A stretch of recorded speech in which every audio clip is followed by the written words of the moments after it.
Miguel, ¿usted qué arma? ¿Qué le está tomando foto, hermano? Señor Rodríguez.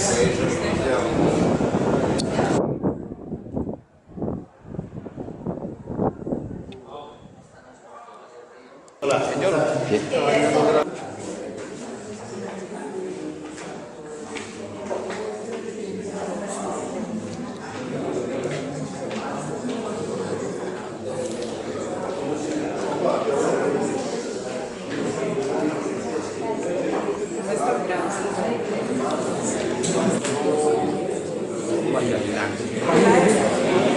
Esas conejas barbas y blancas te estás pareciendo a hombre. Pues hombre, me siento muy cuidado. Para 10 años de que es un ser. Y por eso me grande que nunca pasará. Presentación del libro de la biografía. Para Cultura Centro, la organización que es de verdad una cosa serio, parte de esta apuesta de buscar con nosotros de su muerte en el año 1987 y por eso pues tiene mucho significado estar aquí hoy. Hay más gente acompañando el libro que el momento en que Darío murió. Sara, ¿no? Eran 4 personas las que estaban allí cuando Darío pues se fue.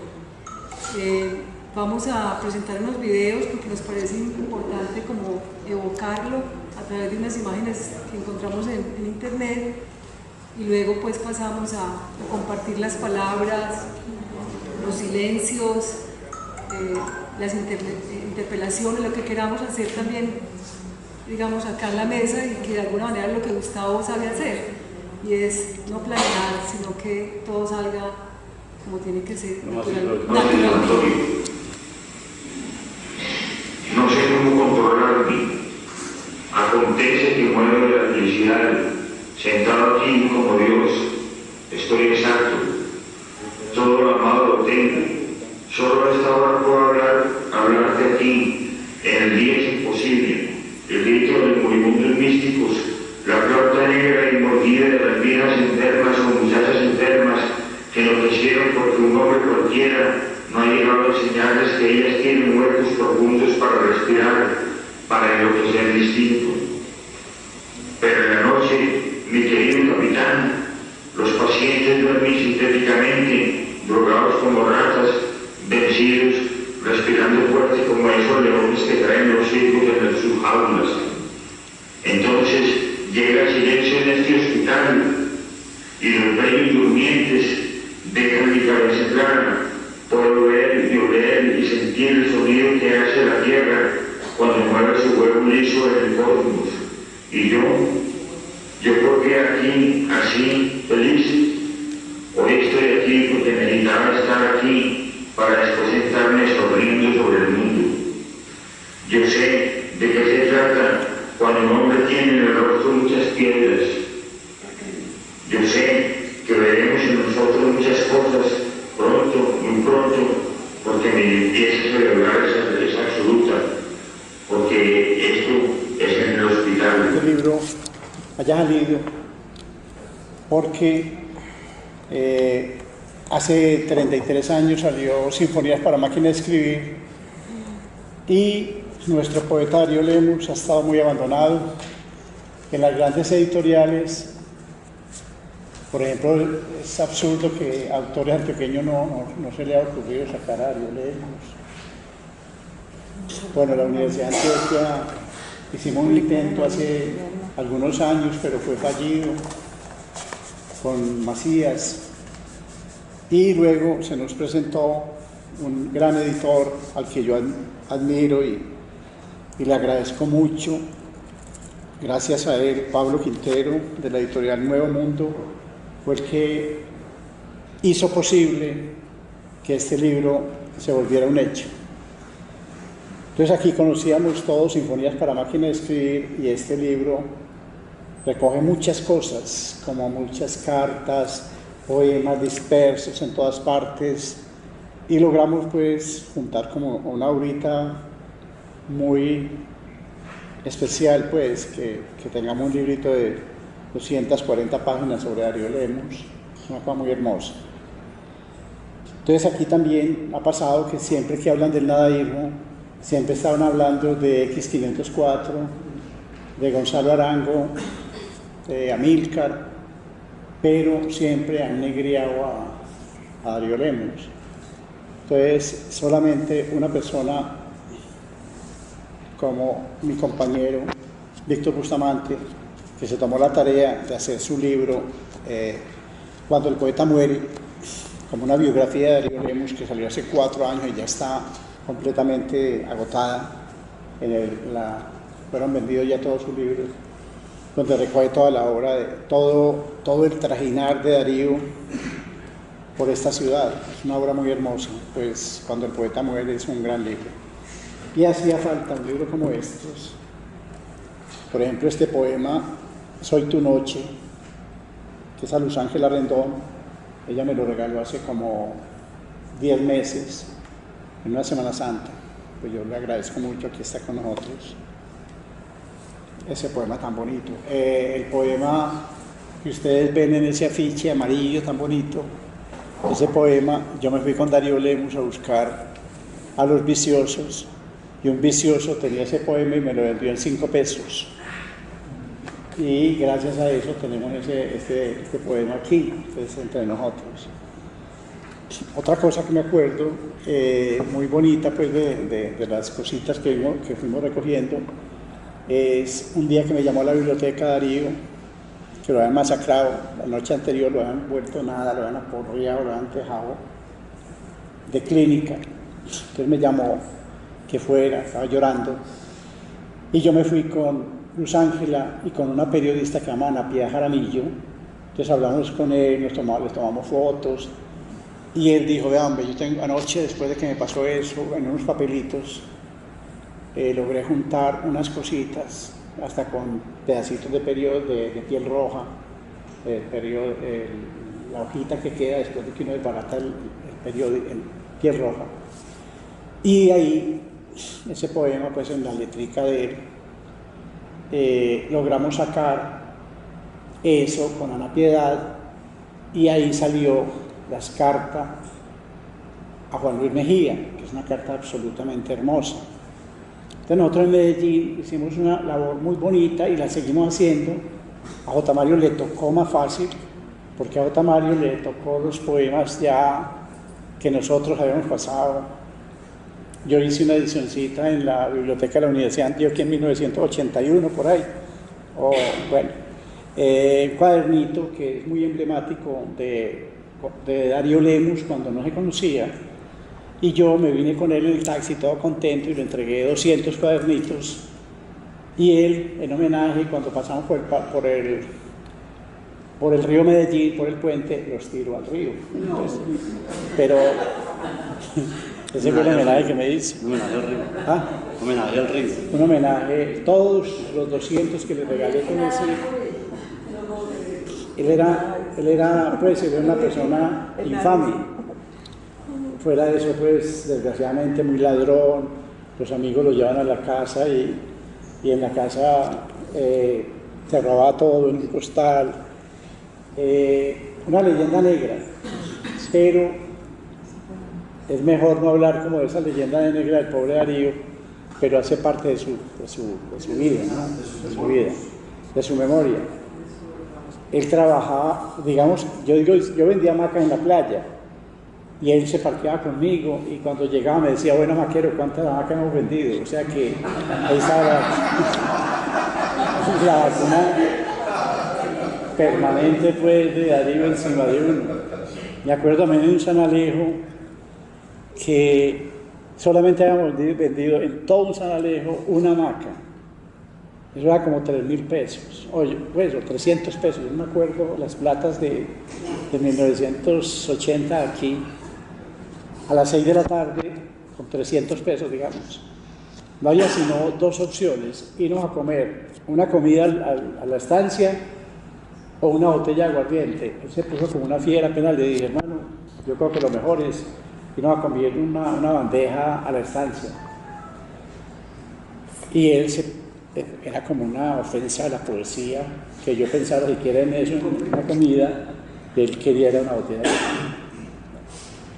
Cuando le entregaron la plata, las sinfonías para máquina de escribir, toda la vida dijo él que nadie le dio la plata, que le robaron, eso fue mentiras, porque yo le hice rendir eso 6 meses.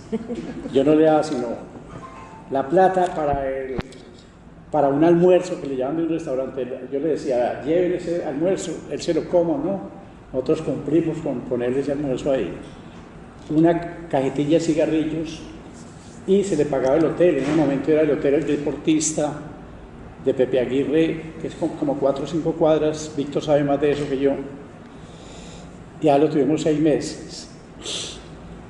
La vez que lo tuvimos varias veces que lo tuvimos en la biblioteca, había que llevarlo a las malas. Yo tenía que contratar 4 canejos, 4 bravucones que me ayudaran a llevarlo para la Universidad de las Malas, porque le íbamos a dar 19.000 pesos de bienestar universitario, que me dijeron, si no está Darío Lemus, a plata no se la entregamos.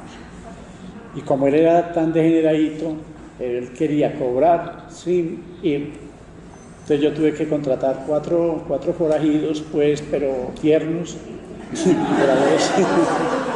que lo llevaran, que hicieran una máquina y tirarlo a un taxi, porque yo tenía que tenerlo allá y justificarlo. Sí, para poderlo tener allá en el acto, tenía que estar ahí, porque si no, no me daba la plata a la universidad, en el centro universitario. Nosotros estamos enseñados que Darío Lemus ha dejado a la biblioteca piloto, no llegó, a varias entidades que lo contrataron, no llegó. Bueno, en fin, el anecdotario es infinito. Yo quisiera,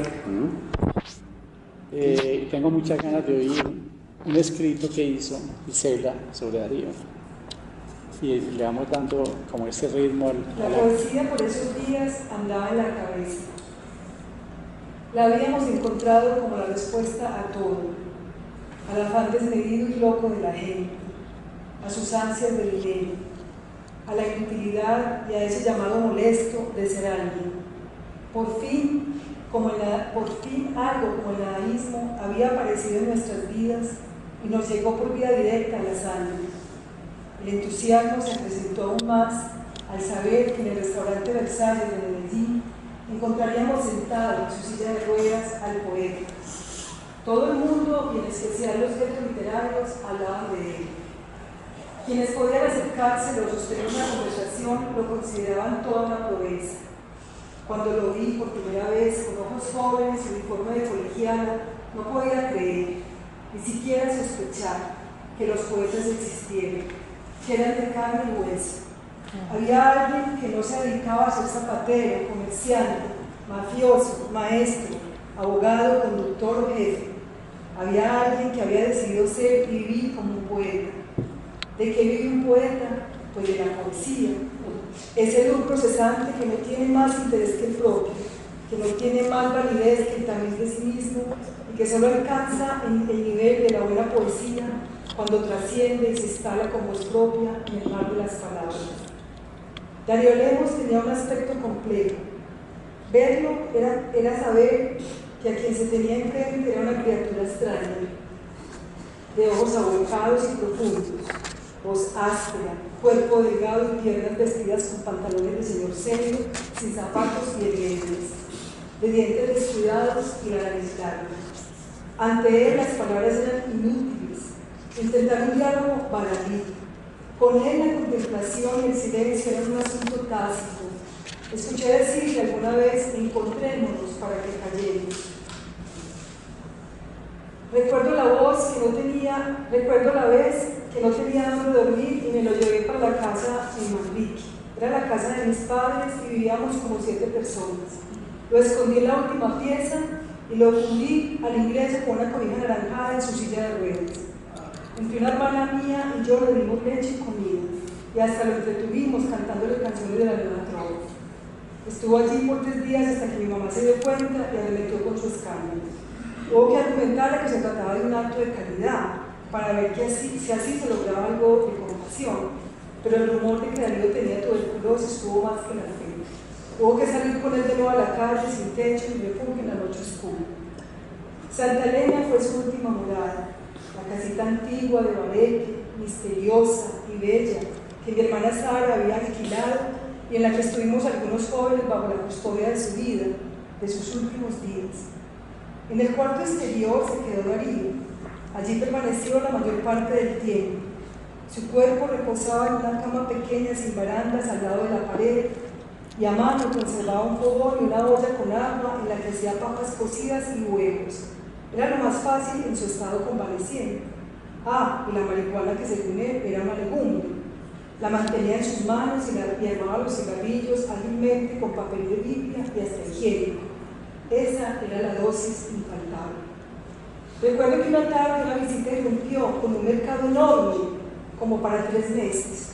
Cuchillas de afeitar, pilas, aceite, arequipe, un mercado sin hambre que habían traído para el amado poeta Carlos Mario Aguirre y Cristina, que por ese tiempo quizá iniciaban el teatro El Águila Descalza. Ese día lo vi sonreír como asombrado de tanta generosidad, pero el hambre de Darío no era física, era espiritual. Llegar a cero ceremoniosamente es una de las frases finales de alguno de sus poemas y quizá obedeció al designio.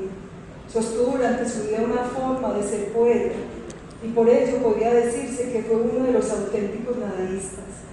Vivía a la contraria, no trabajar. Como poeta vivía muy ocupado. Sus gestos revelaban cierto cansancio y una enorme decepción del mundo agitado y ciego de los hombres. Sus poemas llenos de enanos, de niños minados en guerra, bajo la pirotecnia de la cohetería y de los papagayos bebiendo maracuyá caliente. Así como la contundencia al decir que su obra era su vida y que lo demás eran papelitos, sigue siendo un asunto revelador de una vida única.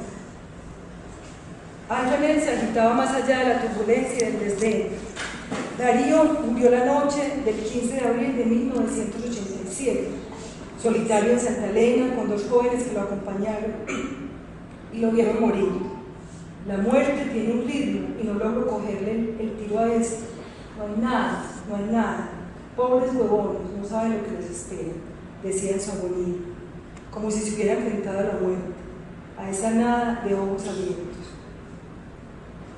Un viento se lo llevó como a sus poemas que no pudo detener y se le escaparon de las manos, y afanoso no quería que nadie lo leyera.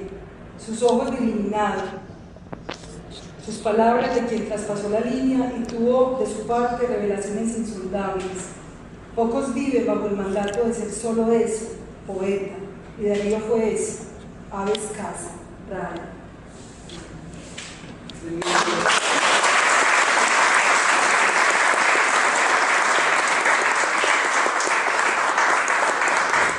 Ahí lo siguiente, vamos a ubicar lo significativo de Darío en el país.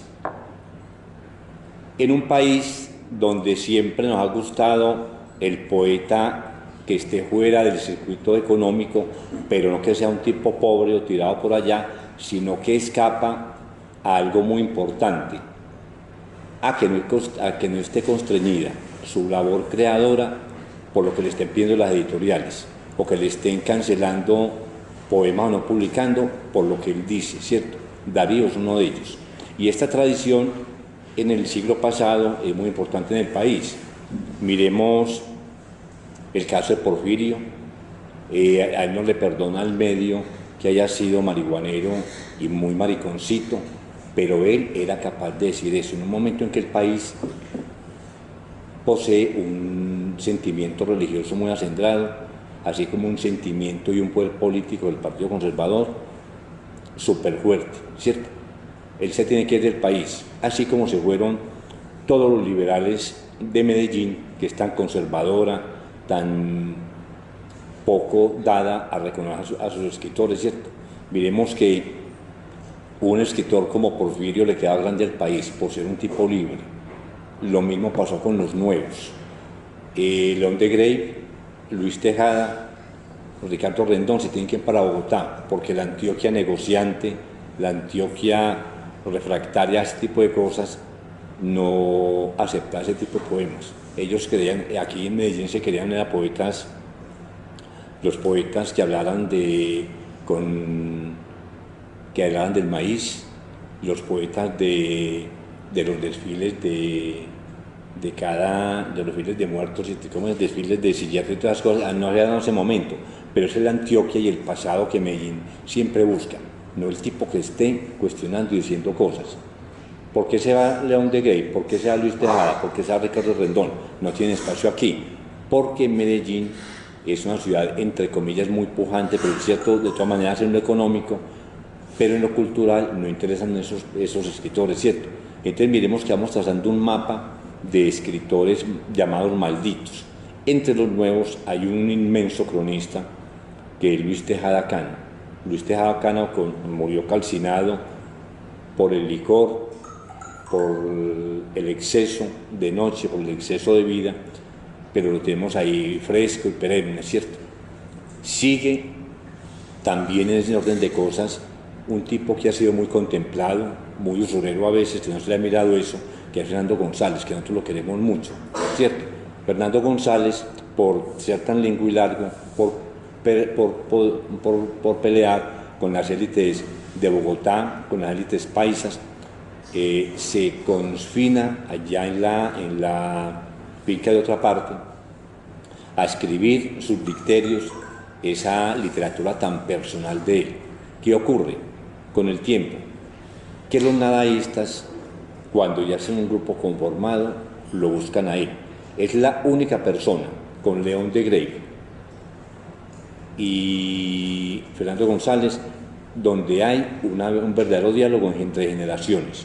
Miremos qué poemas de Eduardo Escobar, de pronto en J. Mario, ellos cuando escribían en la revista Esquirla, en el suplemento Esquirla de Cali, ellos reverenciaban mucho a León de Grey. Había como ese vínculo por esa predestinación como poeta de Grey, como ese deseo de apartarse de esa villanía, de ser un poeta de pura cepa, de ser un poeta del maíz.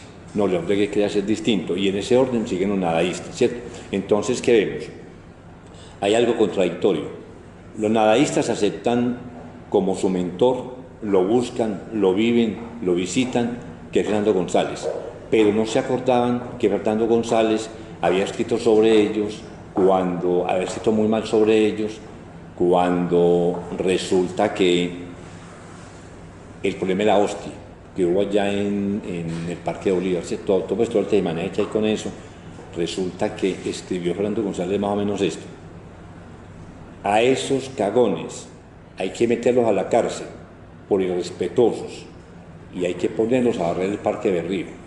Con el tiempo, cuando lo reconocieron a ellos, a Fernando González se le olvidó eso que había hecho sobre ellos, ¿sí? Entonces miremos, León de Grey, Porfirio, Fernando González, y llega el gran grupo que sacude la poesía en el país. ¿Por qué lo digo? Porque si nosotros miramos los escritores contemplativos de Bogotá, si miramos a nuestros escritores de acá, en este momento está, en los nadaístas está Castro, ¿cómo es que se llama? Castro Saavedra, muy nerudiano, muy... No, pero estoy refiriendo a lo que se escribe en ese momento, ¿cierto? Está Mejía Vallejo con sus nosotros, con Al pie de la ciudad, bueno, y resulta que ellos querían unas metáforas nuevas, querían una poesía distinta. Hay muchas especulaciones en ese sentido que tienen influencias de los Vignis. Puede ser, porque si uno ve la historia de Gonzalo, de ellos ya estaban buscando un camino desde 1957 más o menos, en que no se había escrito un poema fundamental de la poesía universal, que es Aullido, ¿cierto? Entonces miremos que los nadaístas se ubiquen como grupo a partir de la calle, a partir de un lugar como era el Metropol en Junín con Maracaibo y Caracas. En ese lugar se crea la literatura que le ha pegado un remesón al país con nuevas metáforas, nuevas formas de sentir. Que hay unos nadaístas, pues uno no ve. Hay droga, hay sexo, hay sensibilidad, hay rock and roll, hay rock, hay una forma de percibir de una manera distinta la ciudad. Y eso es lo que permite que en este momento el diálogo de nosotros con ellos, pues en el caso mío, sea una cosa muy, muy valiosa. les cuento lo siguiente. Cuando yo estaba en bachillerato en Barbosa, le hice años de soledad. Y yo decía, no le hice años de soledad, tiene muchas cosas de la Biblia, yo no quiero más cosas religiosas. Resulta que, pues sin desmeditar, pues soy un gran escritor, leo coincidencialmente, porque hay un amigo que está leyendo Hora Negra. Cuando lo leí, yo dije, no, el camino mío es el de Gonzalo, ese camino torcido, crítico, ese camino duro, ese camino donde hay que decir lo que hay que decir. Pero ¿qué ocurre después con los nadaístas? Los nadaístas terminan en lo siguiente: Gonzalo Arango, mi ídolo, medio místico, renegando, un tipo a los 40 y pico de años, ya que estaba quemado, decía él, lo cogió una mujer y lo calcinó. Pero no es porque sea un caso que sea muy seguido, ni por hablar mal de las mujeres, porque aquí hay mujeres que uno no puede hablar mal de ellas porque se enojan. Entonces, ¿qué ocurre? Se da el caso de Gonzalo, que dice con esa prosa tan brillante, un caso que no ha manifestado esos manifiestos que son únicos en la literatura latinoamericana, esa vehemencia, esa fortaleza, ese pundonor y esa capacidad de decir lo que había que decir en ese momento, de criticar la sociedad, de no tener miedo, de colocar nombres propios, que ahora donde uno haga un manifiesto y hable del Tuzo Navarro, que era en el tiempo el jefe conservador, dicen que uno está haciendo bullying. No, Fernando tenía Gonzalo esa fortaleza de decir las cosas. No me gusta el nadaísmo efervescente de plástico de J. Mario. J. Mario siempre estuvo al lado del poder. Él no puede ser el líder de los nadaístas ahora. Un tipo que haga publicidad a los presidentes es una cosa que hay que pensar. No fue capaz de mantener la independencia como escritor, que es lo que uno quiere. Porque hay varios variolemos. Vemos el caso valioso de Eduardo Escobar. Hay mucha gente que no lo quiere como Gustavo, que porque es uribista. No, él es antifar, que son unos bandidos. Él los critica, y eso había que decirlo, y hay que hablar de Fidel Castro, que es una persona que a los de izquierda no se le quedan callados ante el estalinismo de un dictador tropical, que fue el más grande dictador en 50 y pico de años que empobrece un país. Eso hay que decirlo, Eduardo lo dijo. Eduardo es un gran poeta. Yo no sé por qué está oculto Eduardo en nuestra poesía, aunque él es un escritor muy grande. Está ocupado haciendo crónicas para Soho. Y jugando lotería. Crónicas para Soho. Bueno, está bien. Seguimos con Amílcar, que es un poeta delicado, un poeta que se murió muy joven, el gran Alberto Escobar, con su poesía tan linda, también tan oculta. O sea que Darío no está tan oculto, Darío siempre tiene sus lectores y tenemos sus lectores. Entonces, ¿qué ocurre? Está Jaime Espinel también. Entonces está ese grupo relevante que le pega un remesón a la poesía en el país, y particularmente en un lugar como Medellín, que es tan conservador y tan católico. Recordemos que en la época del nadaísmo, ¿qué había que hacer en Medellín en Semana Santa? Ir a comulgar, cerraban los teatros para ver la Pasión del Señor, y era tanta la afinidad de los medellinenses por comulgar, que habían filas de 5 cuadras, y contaba un cura que en un Jueves Santo comulgaban 120.000 personas. No, eso no es la vida, hay otras cosas más importantes. Está la calle y todos sus venenos y toda su poesía. Bueno, entonces, ¿por qué es importante Darío? Para llegar a él. Darío tiene algo muy peculiar. La poesía de Darío es única de él. Tiene metáforas con animalitos. Esa parte campesina es que no abandona. Tiene palabras distintas, una manera de expresarse distinto. Y creo que a él lo favoreció algo, que nunca fue buen lector. Darío siempre contaba alguna vez Eduardo que cuando se fue de Medellín por el problema de la hostia, andaba con el Cuarteto de Alejandría debajo del brazo por la séptima, pero no lo había visto siquiera, ¿cierto? Y uno ve, pongamos, las menciones de escritores que él hace, como Jenner, que es uno que menciona a Mayakovsky. Él no los leyó, él no tiene esa influencia en esa presencia de ellos, pero fue un poeta intuitivo y empírico, y eso lo hace muy valioso. Y hizo algo sin darse cuenta. Para mí el gran poema del nadaísmo, Yo soy Darío Lemos, ¿Por qué es importante?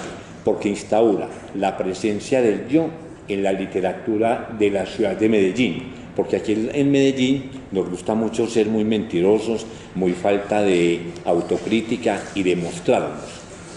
¿Por qué esto? Es que interesante, pero no es muy fácil, es una forma de falsificarse.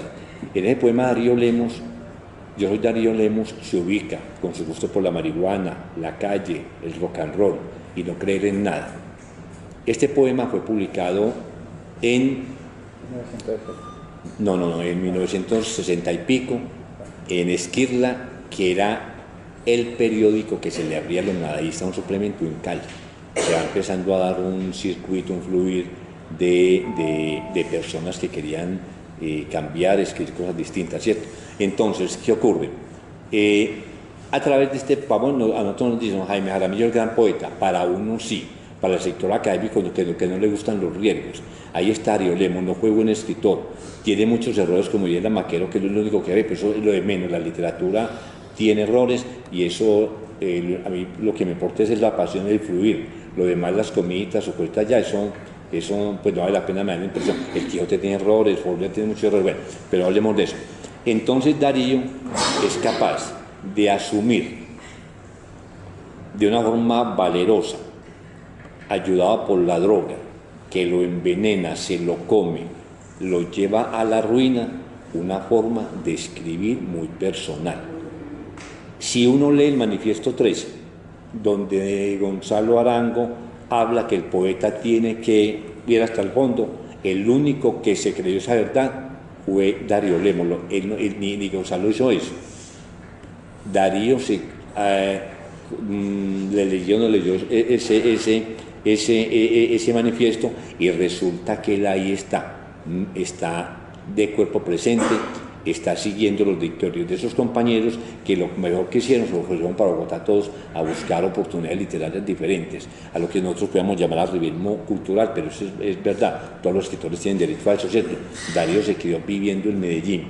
Yo lo conocí en el 70, me fui a buscarlo a Versalles, al poeta, sentado en la arteria, fumando cigarrillo, bebiendo licor con tinto a las 10, 11 de la mañana, pero me sentí emocionado. Por primera vez veía un poeta puro, un poeta que escribía con lo que siempre queremos nosotros, que sea la poesía, escribir con pasión.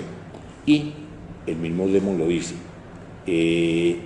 hay poetas que son decoradores de bizcochitos, es la poesía bonita, ¿cierto? Hay que escribir, como decía él, mi poesía es no sé qué cosa, lo demás son papelitos, frases que son muy intuitivas de él. Lo vimos como un poeta maldito, que uno siempre los adora, en el sentido que él nunca se imaginó.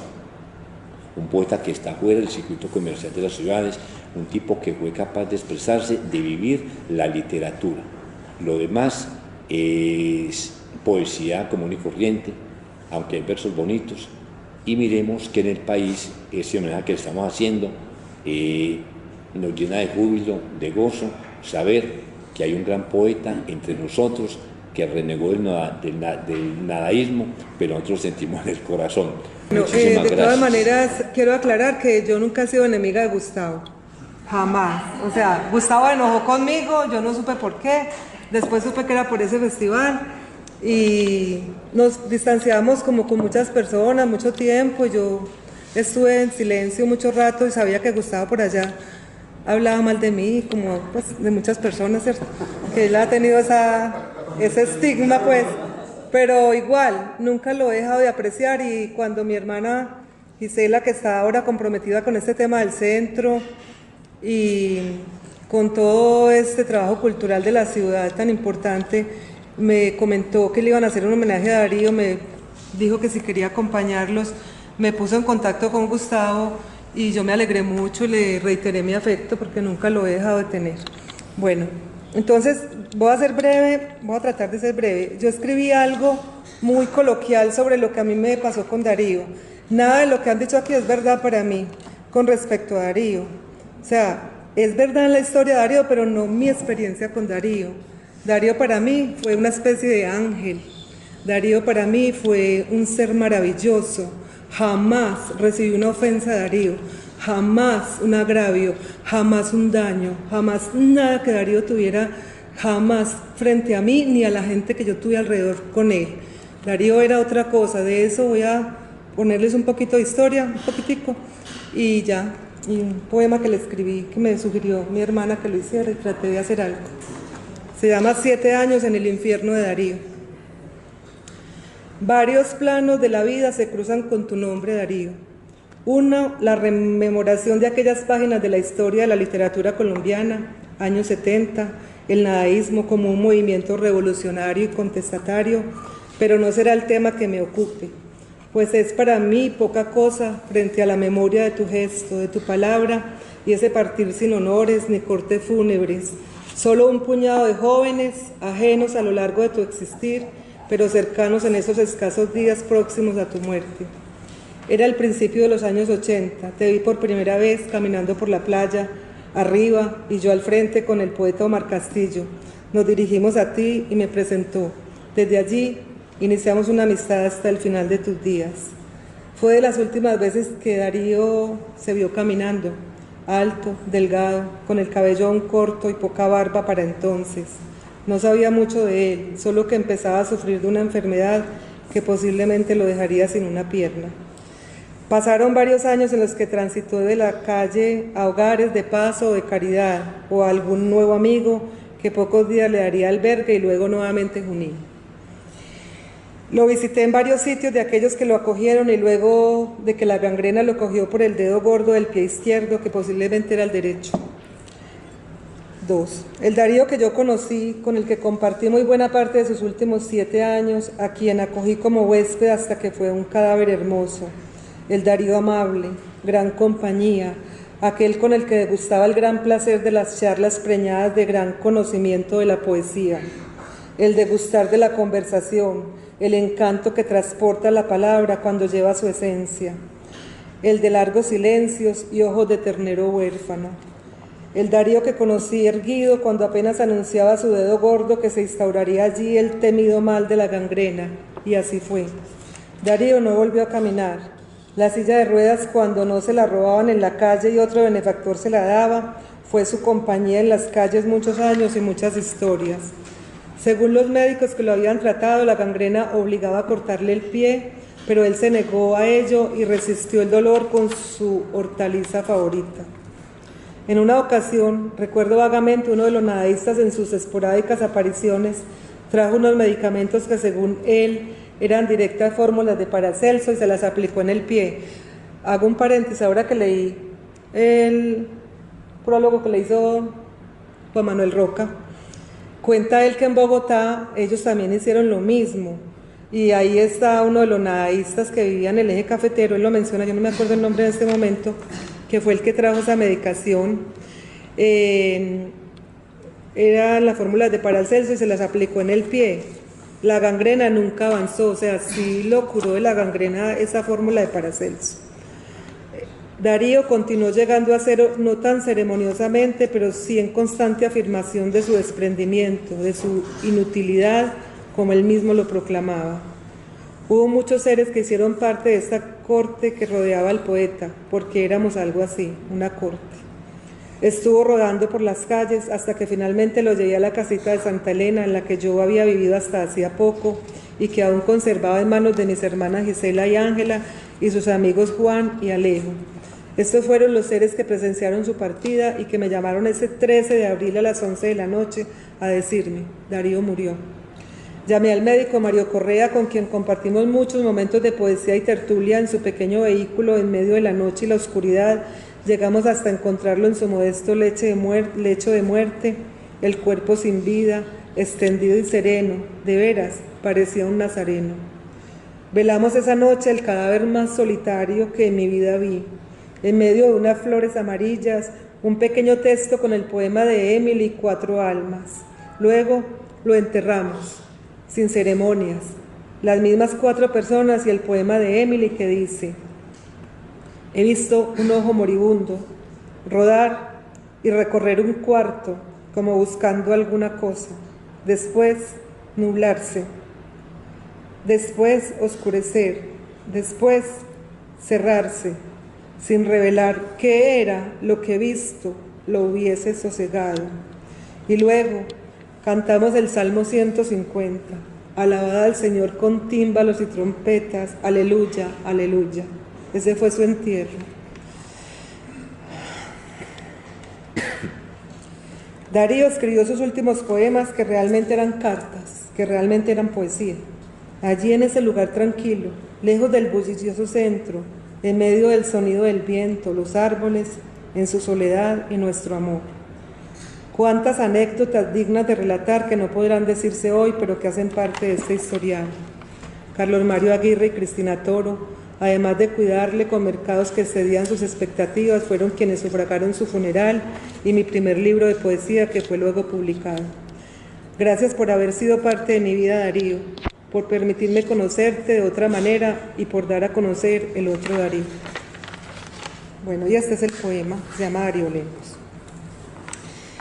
Antes del poema les voy a contar, cuando Darío murió, él quería que las cenizas de él fueran esparcidas en Santa Elena. Entonces, cuando pasaron los 4 años pues que hay para sacar los restos, fui a buscarlo y ya había ido una hermana de él que se llamaba Lida Lemos, allá decía eso, y retiró las cenizas, se las llevó y en este momento reposan en un osario en el cementerio de San Pedro. Allá está Darío, como una gran contradicción a su vida, pues. Bueno, Darío Lemos. Darío, esta pequeña ofrenda de sándalo y especias que hoy te entrego, este amasijo que hice de tu recuerdo, este pequeño origami de aquellos momentos en que transcurrían tus días, alados y a la vez aprisionados en este mundo de las pequeñeces inocuas. Este tributo que tejo en tu nombre, que escala la memoria y remonta a tus lejanos decires, a tu escritura poblada de vida y asombro, a tus pérdidas tantas, a la parábola que describió tu vida asignada al final por el dolor, el sufrimiento y el olvido. Tantos Daríos de la calle, tan poco Lemos de la vida. Cuánto alberga tu cabeza de cielo poblada de imágenes, de tanto en tanto abrigadas por el hálito de un Dios pequeño que cabalgaba en las espaldas de tu vida inocente. Yo soy de los invitados, el que menos debo estar aquí.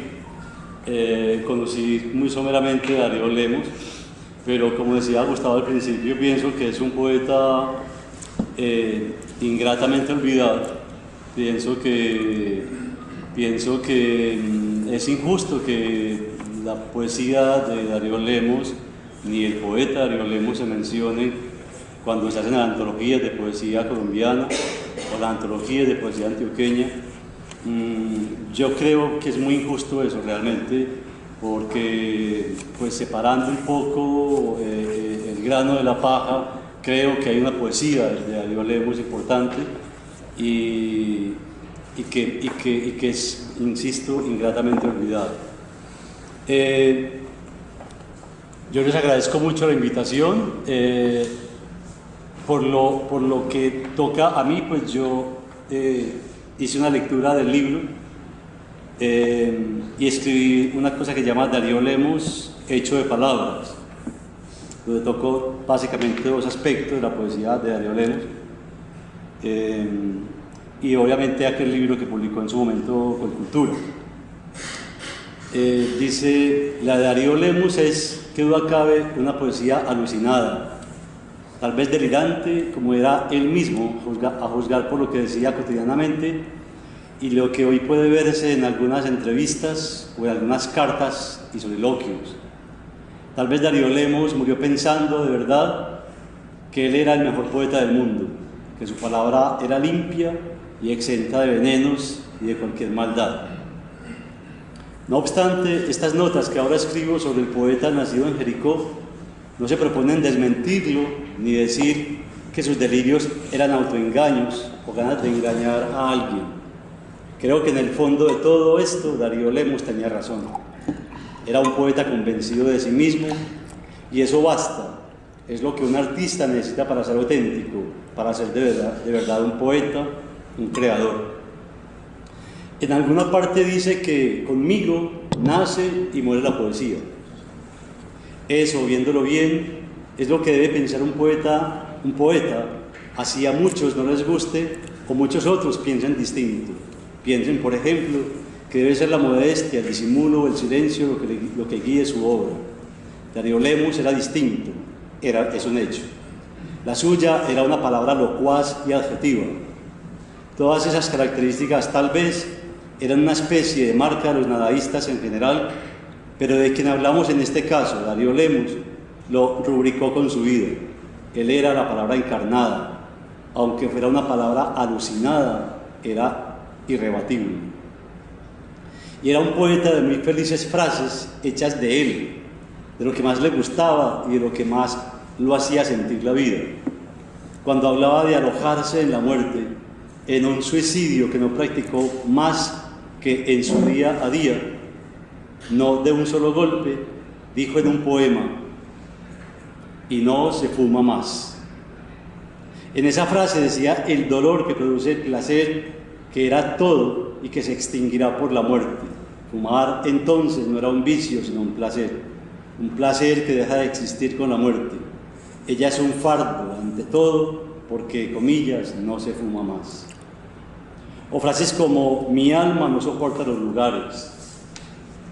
Hablan del espíritu nómada del poeta, del espíritu que, aunque se viera obligado a estar en un solo lugar, de allí volaba, necesitaba volar con la imaginación, con las alas de la poesía, de aquello que él tenía la necesidad de sentir. O frases como: soledad, refréscame. Uno piensa en una sombra apartada y protectora, una especie de oasis, pero ¿acaso es otra cosa la soledad? Cuando el poeta la busca, la soledad es una sombra que refresca. O una frase como: inventa tu historia para evitar las torturas. No puede haber sino la idea de un poeta. No puede haber sino la idea de un poeta. En realidad creo que la única manera de evitar la suerte de tortura que constituye la realidad es inventándose una historia y creer en ella, hacerla una manera de estar en el mundo. Eso que los niños hacen con tanta facilidad y que luego a los adultos se nos olvida, hasta que vuelve a decirlo un poeta, es decir, el niño que nunca se va del adulto. El otro asunto que define la poesía de Darío Lemus es Boris, su hijo. No es posible saber exactamente hasta dónde su hijo era un amor de todo el tiempo. Además, poco importa finalmente. Lo importante es saber, por sus propias palabras, que era un amor definitivo, lleno de altibajos, como todo amor verdadero, pero ante todo un amor lleno de poesía, de la poesía de Darío Lemus. Leyendo sus poemas, creo que nunca dejó de pensar en él, ni de verlo amarillo, hecho de sol, o azul, hecho de cielo. Aparte de algunas de sus imágenes inaprehensibles, presentes también en los poemas a Boris, lo que traslucen esos poemas es un amor entrañable, como el que le profesaba a la poesía. Boris era un poema en el más estricto sentido de la palabra, en el más estricto sentido de la acción. Esas hojas, hijo, que vimos hoy en el parque son de caucho. Te digo esto para no hablarte de dolorosos cuentecitos. Prefiero que el cielo te posea. Yo no sé qué hacer de tanto amarte. En ti no opera la cosmología. Esas tetillitas rosadas nunca morirán. Eres de jabón. La cantidad de alambre que envuelves es infinita. Tu rostro es un paisaje. Eres de perejil. Hueles a mamey. Miras como Rambo. Llevas en la nariz a Dios. Tienes 7 años amarillos. Inventaste la risa y vuelas. Y otra vez las frases o los versos, esta vez referidos a Boris. Se trata de Boris, el azul, de Boris Lemus. Mi hijo está vivo, como Dios olvidado. Boris, amarillo mío, caballito para montar huyendo de los calabozos. Ven, porque han tomado mi alma los jueces para cubrirse el sol. Hijo, voy a morir para que seas mi padre. Es bello descubrir a un padre a través de su hijo. No era falsa melosería que comúnmente son las palabras de un padre hacia su hijo, sino de las palabras auténticas que dictan el poema, que son la poesía. Sobre todo si hablamos de un poeta como Darío Lemus, que ponía su vida en las palabras, de las dos renegaba, pero finalmente amaba profundamente tanto a las palabras como a la vida. Boris, su hijo, era sus palabras y era su vida. Gracias a Gustavo Zuluaga por este libro, Yo soy Darío Lemus, que le hace un gran honor y le rinde un gran homenaje al poeta que algunos llamaron maldito, pero que en realidad era dulce como Boris, era de jabón y miraba como Rambo.